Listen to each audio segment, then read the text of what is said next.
Bonjour et bienvenue dans la Minute Liturgique.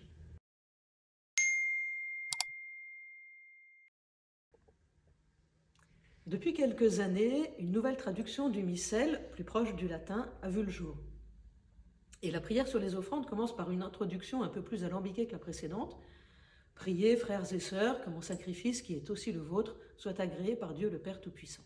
À quoi les fidèles répondent que le Seigneur reçoive de vos mains ce sacrifice, à la louange et la gloire de son nom, pour notre bien et celui de toute l'Église.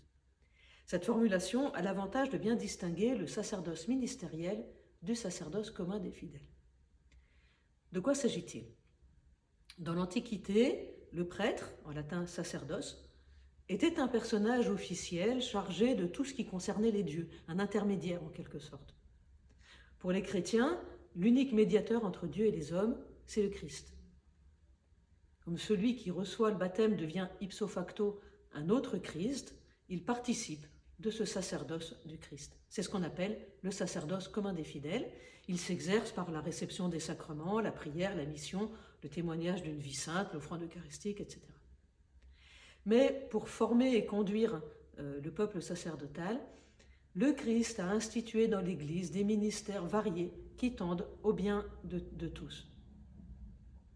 C'est ce qu'on appelle le sacerdoce ministériel, qui se reçoit par l'ordination. Le ministre ordonné est donc au service des baptisés, avec la faculté d'agir in persona Christi capitis, en la personne du Christ tête.